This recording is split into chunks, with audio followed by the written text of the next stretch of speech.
오늘은 구정입니다. 새삼스럽게 새해 복 많이 받으시길 바랍니다. 어떤 분이 한국은 구정에 있어서 신정 때 새해 시작했다가 작심 3일 되니까 다시 구정을 맞이해서 새롭게 결단할 수 있어서 좋다고 이야기를 하더라고요. 구정 때, 설날 때 우리가 기억나는 것이 있는데 그것은 설빔입니다. 혹시 설빔 아십니까? 설빔? 권사님 아세요? 몰라요? 설빔이라는 힌트를 드릴. 설빔 뭐래요? 어렸을 때 설빔 옷이요. 그러니까 설날 되면 그 부모님들이 그 몸때까지 옷을 지었다가 설날 아침 되면 새 옷을 줘서 새 옷 입고 또 양말 신고, 그리고 옛날에는 제사를 드리잖아요. 보통 제사를 드린다든지 어른들한테 세배한다든지 새 옷 입잖아요. 그리고 또 맛있게 식사하고 나가서 자랑하죠. 새 옷 입었다고 자랑하고. 그래서 우리 어른들은 한복 입고 두루마기 입고 그렇게 합니다. 제가 집사람한테 아침에 나 한복 있어? 물어봤더니 이때 그래? 어느 때 입었던 한복인데 했더니 결혼 때 입었던 한복이래. 결혼 때는 이랬는데 지금 이래갖고 들어갈 리가 없죠. 그래서 마음속에 이런 설날 한복 입고 한번 설교하면 어떨까 하는 생각은 가끔 해본 적은 있습니다. 근데 어쨌든 간에 우리가 이 칠순에 할렐루야. 이 설 때, 이 빔이란 말이 설이고, 빔이란 말을 제가 찾아보니까 비슴이라는 언어학자가 비슴인데, 비슴이라는 말이 변해서 설빔이 된 거예요. 비슴이란 말이. 근데 비슴이란 말의 뜻은 단장하다, 예쁘게 하다, 그런 뜻이 있다는 거예요. 그러니까 설빔 옷인데, 새 옷인데, 새 옷으로 단장한다, 예쁘게 한다 그러는 거예요.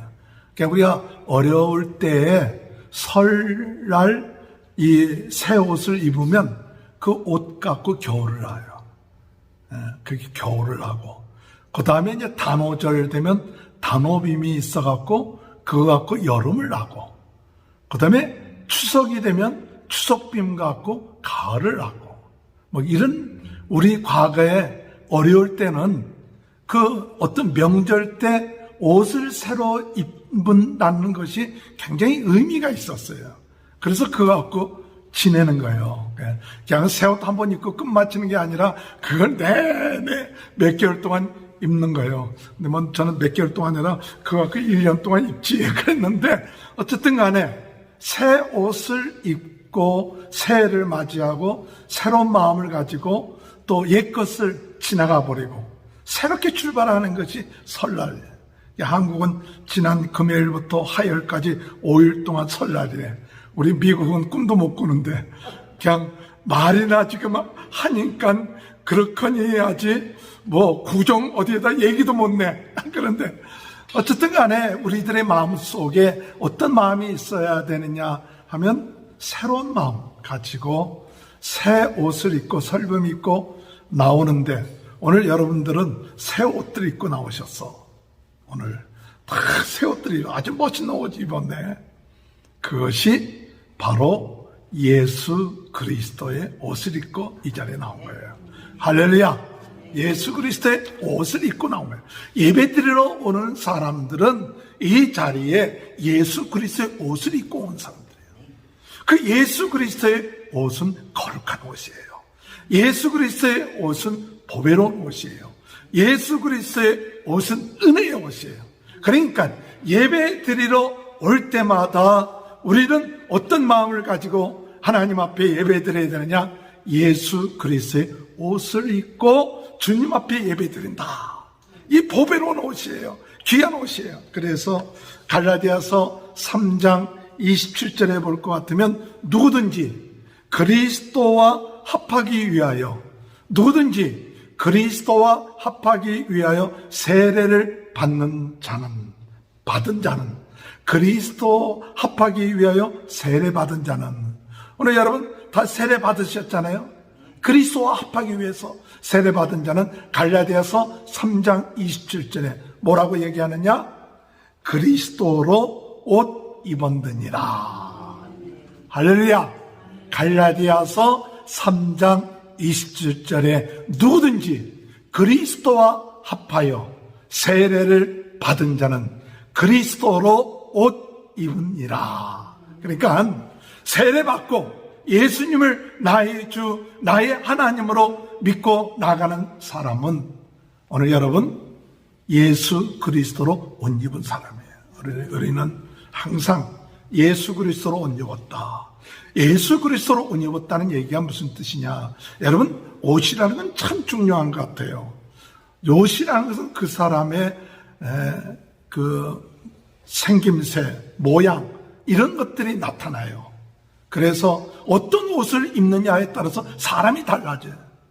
옷이라는 건 그 사람을 나타내는데, 오늘 우리는 예수 그리스도로 옷 입었다. 이 믿음이 있어야 되는데, 이 믿음은 뭐냐? 내 안에 예수 그리스도가 계시다. 내 안에 예수님의 나라가 이루어지고 있다. 나는 죽고 이제는 예수님이 사신다. 그래서 갈라디아서 2장 20절에 말씀하시기를 나는 죽고 내 안에 사신 분은 그리스도다. 그러니까 우리가 항상 기억을 해야 될 것이 무엇이냐면 나는 그리스도로 옷 입은 자다. 그러면 그리스도로 옷 입은 자로서 말하고, 그리스도로 옷 입은 자와 같이 행동하고, 그리스도로 옷 입은 자처럼 살아가는 거예요. 그걸 잊어먹으면 우리는 옛 옷을 자꾸 입을 때가 있다고 해요. 옛 옷을 입으면 생각하면 옛 생각하고 옛 뜻을 따르고 그런다고 해요. 그러니까 이 설날을 맞이하여서 오늘 다시 한번 우리가 예수 그리스도로 옷 입었다. 할렐루야. 예수 그리스도로 옷 입고 예수님처럼 행동하고 예수님처럼 살아가야겠다. 이것을 오늘 여러분 구정을 특별히 마련해서 설빔 선물로 여러분과 함께 누리게 되시길 주님의 이름으로 축원합니다. 예수 그리스도. 오늘 여러분, 우리는 예수 그리스도의 옷 입은 자들은 최고의 축복받은 사람이에요. 최고의 축복받은 사람이에요. 탕자가 아버지 집을 떠나서 그래서 자기 마음대로 생활하다가 있는 돈 다 탕진하고, 그리고 돼지추염 열매 먹다가 생각하기에 내가 여기서 줄여 죽는구나. 돼지추염 열매도 제대로 못 먹고 죽겠구나. 내 아버지 집에는 하인들도 풍족하게 먹고 사는데 차라리 여기에서 내가 돼지치기 하는 것보다도 내 아버지 집에 가서 아들이라 부르지 말고 하인이라 부르는 게 차라리 낫겠다. 그래갖고 아들이 돌이켜서 아버지 집을 향하여 가잖아요. 거리가 먼데 아버지는 둘째 아들이 그저 온 것을 보고 달려가서 그 아들을 껴안고 참 잘했다. 그리고 아들을 맞아주고 그 다음에 무엇합니까? 깨끗하게 씻어주고 온몸을 씻어주고 그 다음에 무엇을 입혀요? 새 옷을 입혀주고 반지를 끼워주고 신발을 신겨주고 그리고 송아지를 잡고 내 아들이 죽었다 살아났다. 우리가 기뻐하고 잔치 베풀자. 그렇게 얘기할 때 이 아들한테, 둘째 아들한테 아버지가 야, 너 그 가져간 돈 가지고 어떻게 썼냐? 못했느냐? 그 다 일일이 고백해. 다 회개. 그랬습니까? 아니죠. 그저 돌아오기만 하니까 아버지가 맞이해주고, 그리고 큰 일을 행하지 않아도 그 아들이 돌아오는 순간 다시 아들이 돼요. 아들의 축복. 그 축복이 뭐예요? 최고의 축복이죠. 최고의 축복받은 거예요. 그 돼지 쥐염 열매도 제대로 먹지 못했던 그 아들이 아버지 집에 돌아오니까 새 옷 입히죠. 새 신발 신기죠. 잔치 베풀죠. 가락지 끼워주죠. 이 모든 거 다 네 거야. 할렐루야. 이게 최고의 축복이지 뭡니까? 오늘 우리들도 똑같습니다.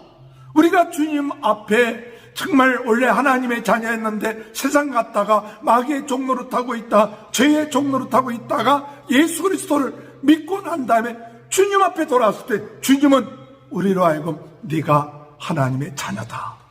내가 너와 함께 하겠다. 너는 최고의 축복받았다. 이것을 가리켜서 우리는 뭐냐? 중생이라잖아요. 거듭남.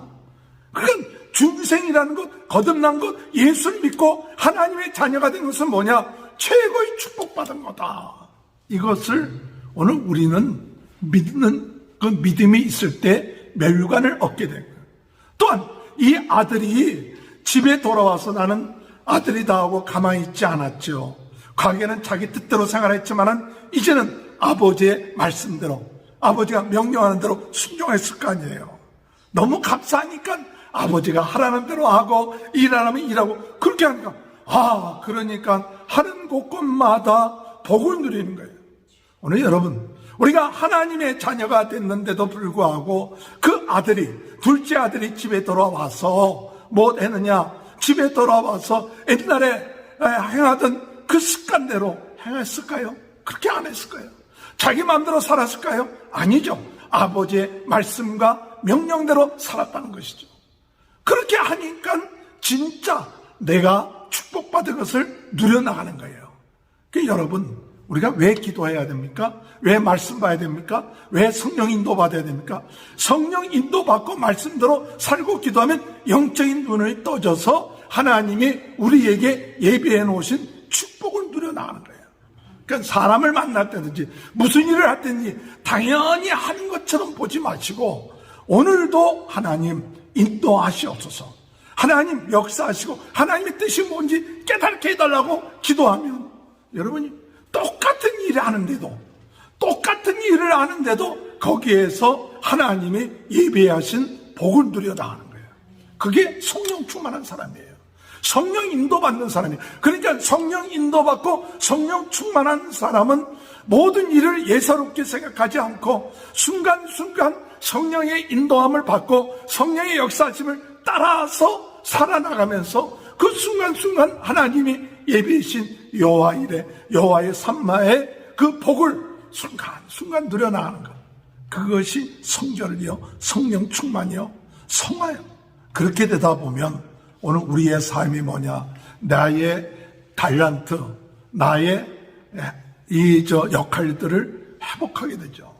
내 역할을 회복하게 되고, 가정에서 내 역할, 직장에서 내 역할, 또는 교회에서 내 역할들이 회복되는 게 신유예요. 이게 건강하게 크고 작든 간에 하나님이 나에게 주신 역할, 이걸 깨닫고 감사함으로 행할 때 우리는 은혜가 되고, 그리고 더 나가서 우리는 무엇을 해야 되냐? 나가서 복음을, 예수 그리스도 외에는 없다. 내 인생이 달라진 것 뭐냐? 예수 그리스도. 예수 그리스도 믿음으로 하나님 자녀되고 최고의 축복받았고 하나님 복을 누리게 되고 내 인생에 의미가 있게 되었다. 그것을 전하는 게 뭐냐? 예수 그리스도를 증거하는 게 재림이요 복음이다. 오늘 여러분, 우리가 주님의 은혜 안에서 이런 복을 누려나가는 귀한 은혜가 함께 하시길 주님의 이름으로 축원합니다. 오늘 마태복음 16장에서 예수님이 갈사 빌립보에 이르러서 말씀하시는데 그 전에 시험하기 위하여서 바리새인들이나 사두개인들이 예수님께 시험하죠. 뭐라고 하시나? 우리에게 표적을 보여주시옵소서. 표적을 보여달라는 거예요. 예수님이 많은 기적과 능력을 행했는데도 표적을 보여달라는 거예요. 그럴 때 예수님이 뭐라고 말씀하십니까? 요나의 표적 외에는 보일 것이 없다. 즉 예수 그리스도께서 십자가에 못 박혀 돌아가시고 부활하신다는 이 말씀을 미리 예시해 놓은 거예요. 오늘 여러분, 우리의 삶 가운데 표적이 뭐냐? 예수님이 나를 위하여 십자가에 못 박혀 돌아가시고 부활하시고 그것을 믿는 자에게 구원받고 하나님 자녀 됐다. 이것이 표적이에요. 이것이 기적이에요. 오늘 이 명절을 맞이해서 여러분의 삶 가운데 기적이 일어나게 되기를 바랍니다. 이게 기적이에요. 그런데 예수님이 제자들에게 무엇을 얘기하시느냐 하면 떡을 가져오지 않았다. 그러니까 자기네들이 떡을 가져오지 않았다 생각하는데, 그때 예수님이 하신 말씀이 바리새인들의 누룩, 서기관들의 누룩을 조심하라, 그렇게 말씀하세요. 서기관 바리새인들의 누룩이 뭡니까? 바로 외식하는 거요, 자기 의의를 드러내는 거요, 자기를 주장하는 거요. 이게 바리새인들의 누룩이고, 사두개인들의 누룩이라는 것이 무엇이냐 하면 자기의 세속화, 권력, 이것을 누리는 것이 사두개인들의 누룩이에요. 그러니까 교회나 신앙생활을 하면서 예수를 믿으면서 오늘 사탄이 우리들에게 틈타는 방법 중에 하나는 바리새인적인 누룩이 우리 마음속에 들어오고, 사두개인적인 누룩이 우리 마음속에 들어서 우리를 틈타요, 자꾸. 그러니까 신앙생활 하면서 예수님이 제자들도 마찬가지지만은 자꾸 자기 의의 내세우고, 내가 이 정도 예수 믿었는데, 내가 이만큼 주님을 위해서 충성했는데, 자기의 기독권, 이런 것들이 이 바리새인들, 열심은 있지만 자기 의의를 내세우는 거예요. 또 사두개인처럼 예수를 믿으면서 자꾸 세속적인 관점을 가지고 생활하는 거예요. 세속화되고 자기 권력을, 이런 것들이 사탄이 우리들의 삶 가운데 자꾸 침투해 들어와요. 우리 자신도 모르게 이런 누룩이 들어와서 우리의 삶 가운데 자꾸 퍼져가요. 우리 가정 가운데 퍼져가요. 몰라요. 이게 암이 걸릴 때에도 참 어떤 경우는 암이 끝에 까서 겨우 드러나는 경우도 있는 암도 있고, 몰라요. 이게 우리 삶 속에 영적인 암도 잘 몰라요. 잘 몰라갖고 자꾸 우리 속에 파고 들어간다고요. 우리 가정에 파고 들어가는 거예요. 그걸 모르는 거예요, 영적으로. 그러니까 여러분, 우리가 참 복은 뭐냐? 이걸 빨리 발견하는 게 복이에요. 그러니까 우리가 암 걸릴 수도 있고 병 걸릴 수도 있지만, 어떤 사람이 복이 있냐 그러면 그래도 빨리 조기 발견하면 그래도 소망이 있다 그러잖아요. 말기에 발견하면 참 힘들다고 하는 경우가 많이 있는데, 빨리 발견할수록 좋아. 신앙에 있어서도, 내가 신앙생활 하는 데 있어서도 영적으로 이게 어둠의 세력이 내 삶 속에, 내 가정 가운데 이렇게 이 바리새인의 누룩, 서기관, 그 사두개인의 누룩처럼 들어오고 있구나. 그걸 빨리 발견하고 물리치면, 그리고 계속 물리치고 나가면 그래도 가능성이 있어요. 근데 그걸 못 느끼고 잘하는 줄 알고 괜찮은 줄 알고 있다가 나중에 그 어둠의 세력의 그 역사하심에 나중에는 손쓸 수가 없어. 그때는 당해야 돼. 그때는 당할 수밖에 없어요. 이미 퍼져버리는데, 퍼져버리고 장악하고 지배하니까 그땐 손쓸 수가 없어요. 그땐 당할 수밖에 없어요. 영적으로도 마찬가지예요. 우리가 신앙적으로 매일같이 건강하게 기도해야 될 이유, 말씀 봐야 될 이유, 영적으로 깨어질 이유는 우리는 약하고 연약하기 때문에 언제든지 사탄이 틈탈 수 있는데, 그것을 우리 성령께서 깨닫게 해주시고, 그리고 그것을 빨리 치유하고 해결하고 회복되도록. 그러면 사람은 연약하기 때문에 병들 수도 있고 유혹받을 수도 있지만, 그때마다 깨어서 기도하면 그래도 금방 해결되는데, 교만해지고 자만에 빠지고 느긋하고 괜찮겠지 이러면서 마음을 놓다가 잘 될 거야 안심하고 그러다가 결국 가서 이 어둠의 세력에 당하는 경우들을 우리 인생에서 많이 보죠. 제가 이 말씀을 여러분들 몇 번 들은 말씀이지만, 이 마태복음 16장의 말씀을 항상 기억하는 것은 뭐냐, 제 삶 속에 그런 위기가 왔을 때 이 말씀이 저에게 큰 도움이 됐죠. 이 말씀이. 그러니까 위기가 인생에 있어서 몇 차례 오긴 왔는데, 큰 위기가 있죠. 큰 위기. 그 위기를 어떻게 극복하느냐 하는 문제인데, 여러분도 얘기를 많이 들으셔서 알지만 제가 30대 때 마포에서 목회하면서 그 교회가 개척했는데만 몇 년 됐는데 교회를 지었죠. 마포에 있는 2층짜리 교회를 일제시대 때 세워놨던 교회를 샀어요. 그걸 마리동 꼭에 올라왔는데 그도 하나님의 은혜 가운데 그 교회를 샀어. 그리고 일제시대 때 세웠던 교회이기 때문에 중간에 썼지만 또 한 10여 년 동안 안 써서 그걸 다시 수리를 한 거예요. 수리를 하다 보니까 이 수리라는 것이 한이 없잖아요. 한이 없이 끝이 없어. 그런데 수리하다가 보니까 군대 때 다쳤던 허리가 재발하고 또 위가 소화가 안 되고 그리고 또 그러다 보니까 나중에 또 사람 만나기도 싫고 이상하게 또 그러다 보니까 살고 싶은 마음도 안 생기고 이제 그런 것이 겉으로 보기에는 야 그때 30대 젊은 나이에 마포에서 교회 지었고 또 뭐 교단 일도 하고 또 괜찮다 사람들이 그렇게 얘기할 정도였으니까 겉으로 보기에는 괜찮은데 속은 죽어지고 하는 거죠. 그랬을 때 해결할 방법이 없는 거예요. 뭐 약 치료받고 물리 치료받아도 안 돼. 그 집사람이 마지막 소원이니까 한번 기도원 가라고. 근데 기도원 가기가 그렇게 싫어. 좀 힘들 때 기도원 가라면 조심해야 돼. 기도해야 되는 줄 알면서도 그렇게 싫더라고. 그래도 나중에 집사람이 마지막 소원이니까 기도원 한번 가시오 해갖고 기도원 갔어. 가갖고 기도하는데 보니까 기도하는 그 기도원이 헛스러움해갖고 아이고 이거 내가 잘못 왔구나. 또 안수해 주시는 권사님이 원장님이 여자야. 이 젊은 목사가 또 우리 여자한테 머리를 뒤밀고 안수를 받나. 자존심 상해. 내가 잘못 왔구나. 그래갖고 그 다음날 내려오려고 생각했다가 자는데 꿈을 꾼 거예요. 무슨 꿈을 꿨느냐 했더니 내가 하나님 앞에 죄 지은 꿈을 꾼 거예요. 내가 네 속에 이런 죄가 있고 이런 잘못이다. 이런 꿈이 그러니까 내 안에 이 죄덩어리가 있다. 근데 그 꿈을 딱 꾸고 난 다음에 느꼈던 것이 뭐냐. 이곳에서 성령이 역사하는구나. 그걸 깨달았어요. 보통 때는 못 느꼈는데 뭐 죄 없는 사람이 어디 있겠어요.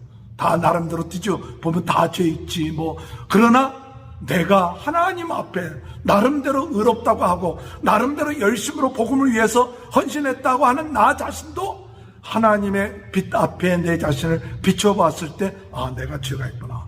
그걸 깨닫고 그리고 난 다음에 그 자리에서 그 다음날 안 가고 그냥 겸손하게 우리 여자 권사님한테 기도받고 또 금식하려고 하니까 권사님이 금식하지 말라고 그냥 밥 먹어. 그래서 밥 먹고 그래갖고 밥도 먹고 또 예배 드리는데 그 허리 아픈 사람은 30분 앉아있기가 힘들거든요.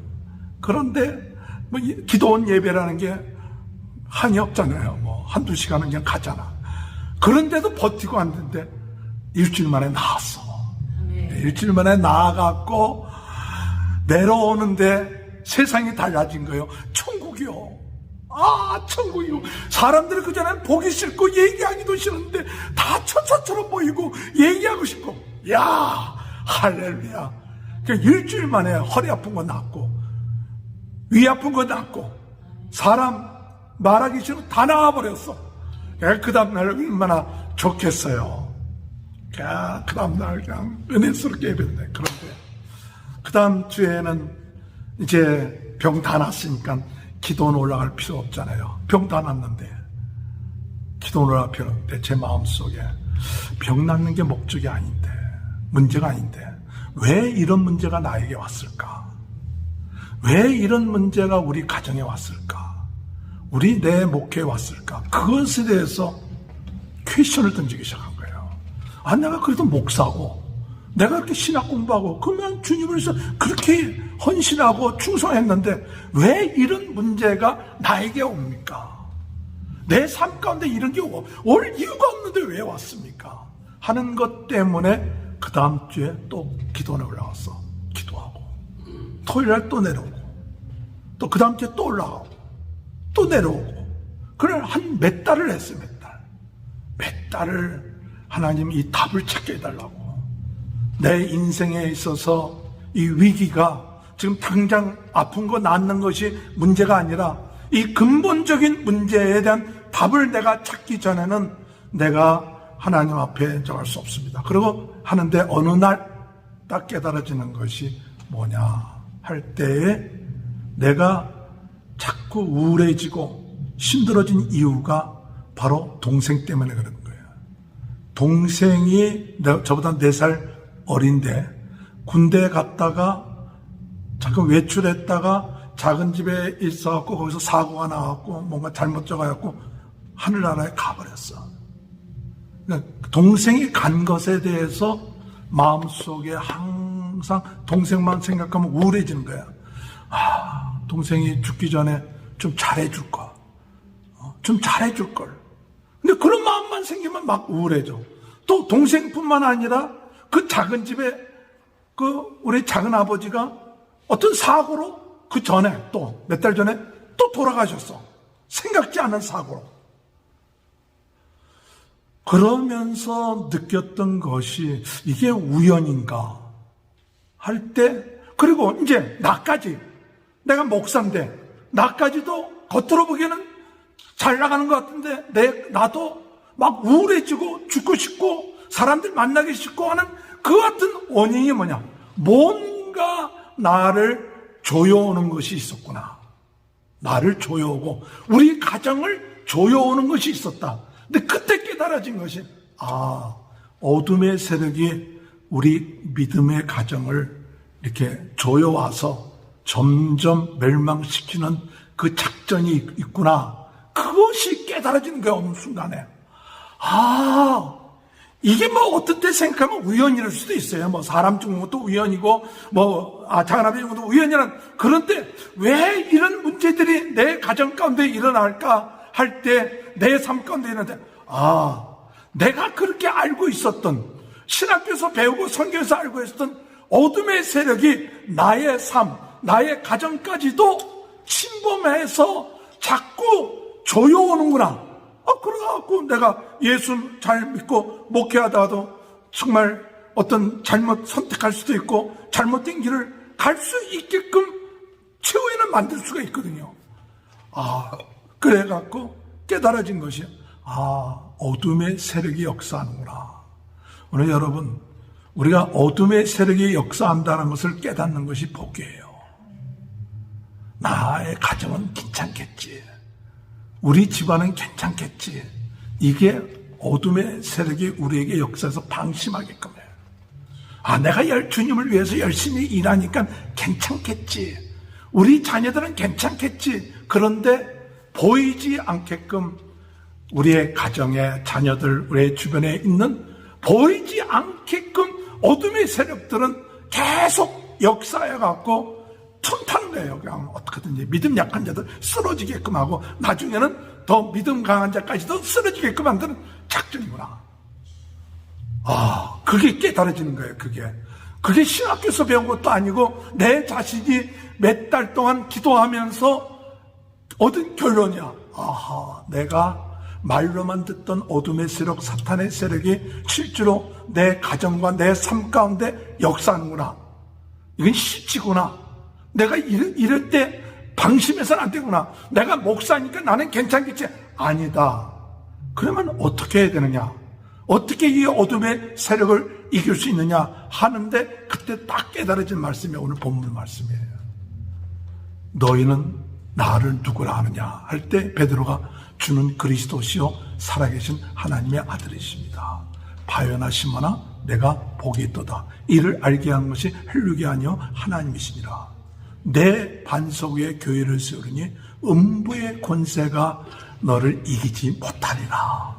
음부의 권세가 이기지 못하려면 우리 안에 무엇이 세워져야 되느냐 할 때 교회가 세워져야 돼요. 우리 가정에 교회가 세워지고 내 마음에 교회가 세워지고 천국이 세워져야 돼요. 천국이 여기 있다 저기 있다가 아니라 우리 안에 하나님의 나라, 예수님이 주인 되시고 예수님이 왕이 되시고 예수님이 선지가 되시는 그것이 내 마음속에 이루어져야 내 가정이 든든하고 어둠의 세력이 우리를 틈타지 못하지만 내 안에 하나님의 나라가 이루어지지 아니하면 결국 가서 어둠의 세력이 역사하고 거기에 종로를 탈 수밖에 없다. 그게 깨달아지는 거예요. 그러면 어떻게 해야 내 안에 하나님의 나라, 교회가 세워지고 우리가 참 어둠의 음부의 권세가 이기지 못하게 되느냐 할 때 베드로가 주는 그리스도시요 살아계신 하나님의 아들이십니다 라고 고백할 때 그때 주님께서 내가 복이 있도다. 신앙 고백을 바로 해야겠구나. 신앙 고백을.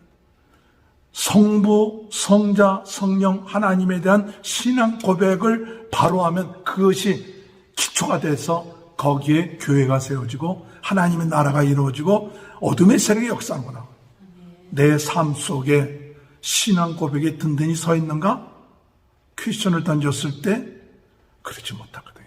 신앙 고백은 예배 시간 때 시작할 때 하는 신앙 고백이고 보통 때는 다 잊어먹고 예배 때나 한 번씩 하는 신앙 고백. 제 마음속에 내가 성부 하나님, 성자 예수님, 성령님을 내가 순간순간 고백하지 않았구나. 인정하지 않았구나. 그러니까 내 안에 교회가 제대로 세워질 수가 없고 우리 가정의 교회가 제대로 세워질 수 없다.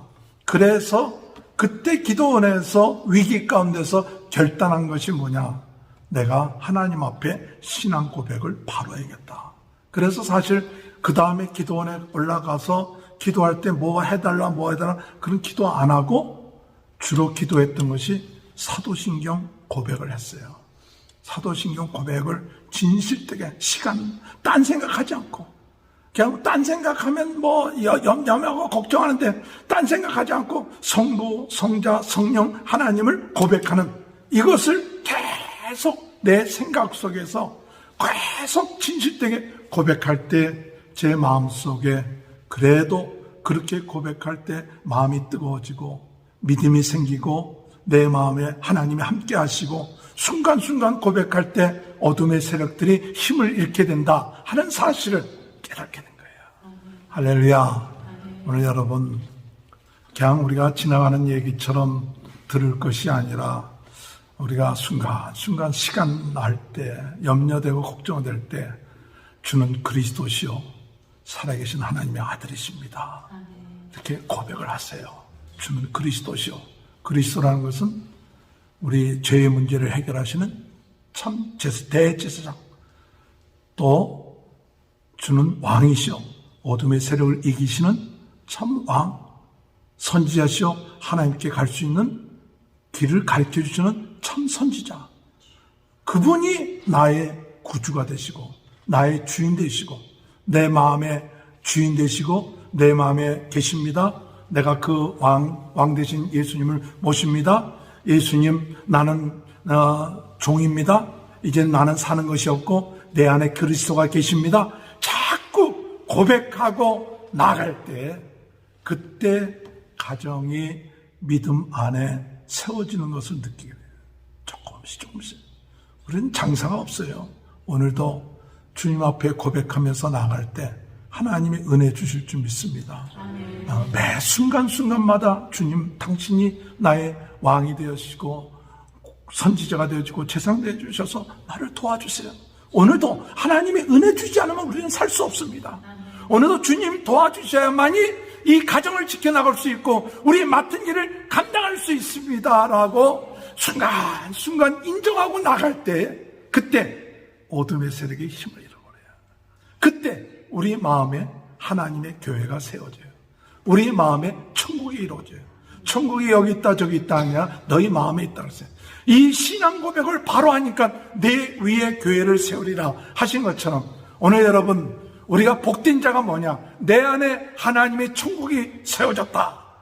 하나님의 천국이 세워졌고 내 천국의 왕은 예수 그리스도다. 그분이 모든 걸 주관하신다. 이렇게 믿으면 마음속에 천국이 세워지며 더 나아가서 어둠의 세력이 힘을 잃게 되고 그리고 나중에 어떤 복을 주시냐? 내가 너에게 천국 열쇠를 주겠다. 내가 땅에서 매면 하늘에서도 맬 것이요 땅에서 풀면 하늘에서 풀리라. 천국 열쇠가 뭘까? 천국 열쇠, 그것은 예수가 그리스도다. 이것을 사용할 수 있는 고난이에요.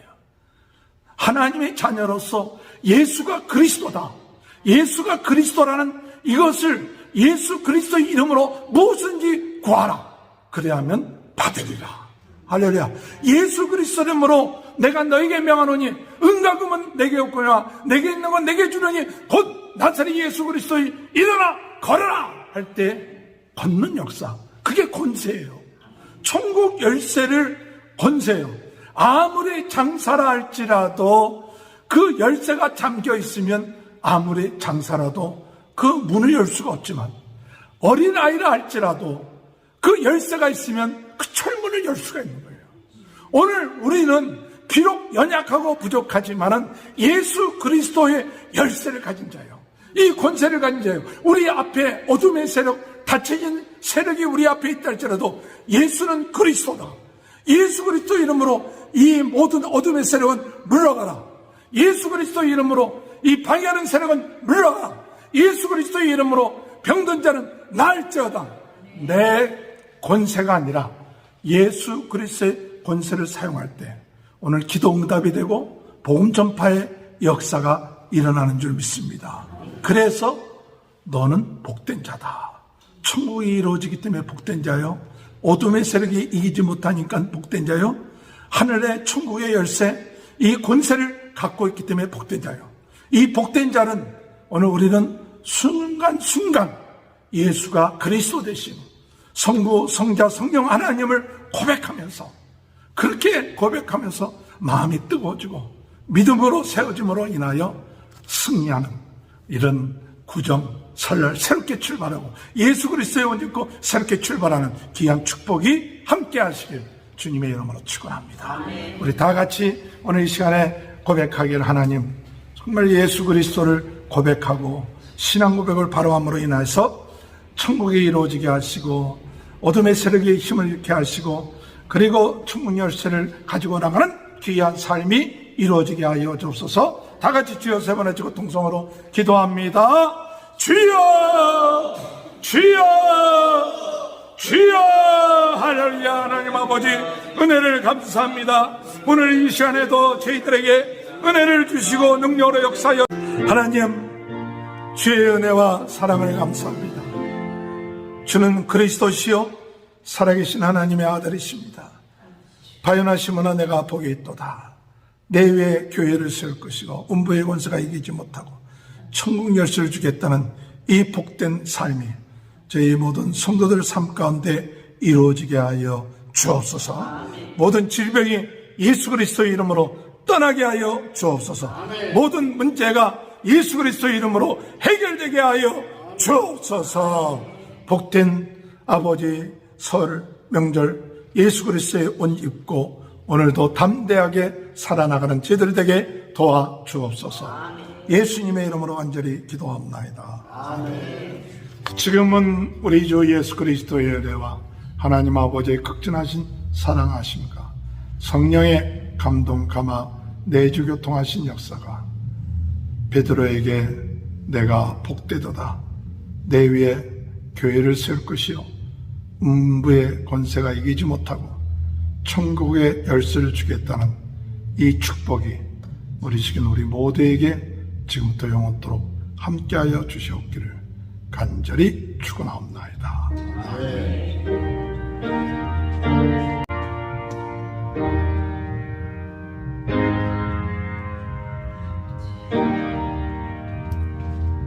감사합니다. 예배 뵙습니다. 하나님께 영광 돌립니다.